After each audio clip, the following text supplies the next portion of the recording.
I'm going to quit when I get married.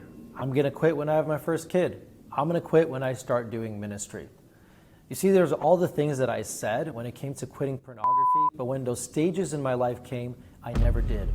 And now coaching guys for many years, here are the top 5 problems that I see guys doing when they're trying to quit pornography.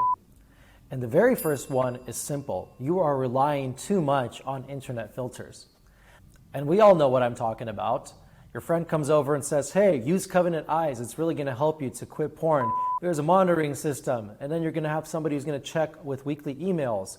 You know, and I thought it was going to end. I thought just because somebody is going to get my information weekly and then check how I'm doing, this would all go away. But the reality is I forgot that there's somebody who's already watching over my life. Somebody who's already died for my sins. His name is Jesus Christ. And I was not living for him and trying to use some kind of physical tools to quit pornography. Now, don't get me wrong. I'm not saying that Covenant Eyes is bad. I'm just saying the issue really is inside of your heart. And you know what I'm talking about. You put the filter on, and all of a sudden, a few weeks in, you find yourself finding workarounds to actually getting back into those bad habits that began a while back. Second thing is accountability partners. This goes in line with the first one, but it's a little bit different. You get excited because somebody can finally check into your life. They can ask you the hard questions. They can see how you're doing. You can sit down at the cafe and be open with them. But men, we all know ourselves. We know what happens when the hard question is asked, did you watch this week? And you're sitting across the table and there's shame and guilt in your heart, and you don't want to admit the reality that you watched. And so comfortably you say, oh, this week I was good. And this carries on 1, 2, 3, 4 weeks until you get to a place where it's been many months, your life looks like garbage, and now all of a sudden you're confessing to somebody you really trust that this is what is really going on inside of your heart. Third problem is you are relying too much on God. Now that might sound crazy, but listen to me.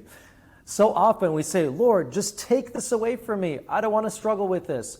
I want to live for your glory and for your purposes. But at the same time, what we're not doing is putting in the effort that we are called to. You see, Philippians 2 says that we work out our own salvation with fear and trembling. Paul says that he buffets the body to bring it to subjection so that after preaching to others, he himself is not disqualified. How much effort are you putting into your walk? How much are you working out what God has already worked in? You see, we need to practice those spiritual disciplines. We need to go to the spiritual gym to get the reps in to have the success and the freedom we want in our lives.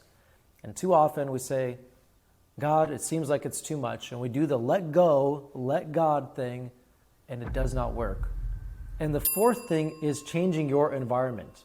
You know, as if changing your environment is going to change your heart. And Jesus says it is out of the heart that come evil thoughts and sexual immorality. It's not the external circumstances around us. It's really what's going on inside of our hearts. So not going to the beach, not going to the mall, not using social media are the solutions that we resort to. In that case, we might as well just lock ourselves inside of the room and not go anywhere. Brothers, this is not the answer to quitting pornography long term. It's not your external environment you need to work on, but it's your internal environment that you need to work on. Whether that's a relationship with God, or relationship with your spouse, or relationship with others, or all of them together. Now the last one is simply brute force. I'm going to take cold showers. I'm going to wake up earlier. I'm going to start working out. I'm going to fill up my calendar. And we do all of these things, and we think this issue of 5, 10, or 25 years is simply just going to go away. Like it's going to float into the clouds, that we're no longer going to fall back into old habits. Guys, stop putting in the brute force without knowing the root cause. Putting in just a bunch of energy, but putting it into the wrong direction does not lead to any success in your life. And so, the reality though is that we have hope. Yes, these 5 things do not work, but we have hope in one who can help us. And his name is Jesus Christ. And he comes alongside of us and he sent us his Holy Spirit so we can walk on this path. And so accountability is good. Internet filters are good. Putting in the discipline and self-control is good, but that is not enough. What you really need to work on is the root cause, the root problem that's going on inside of your heart. And doing that, you're going to be able to have the freedom from guilt, the freedom from shame. You're going to be able to be the father that you want to be, husband to your wife, and the leader in your church or in your community. I hope that this has helped you to see that to fix pornography is not one simple solution, but it's putting a lot of things together to get the goal that we ultimately want to have, which is to honor God, to live a joyful life, and to serve others. So if this video has been helpful, I drop content like this on a weekly basis, so feel free to subscribe and like and share with those who you know are struggling yet cannot find true freedom.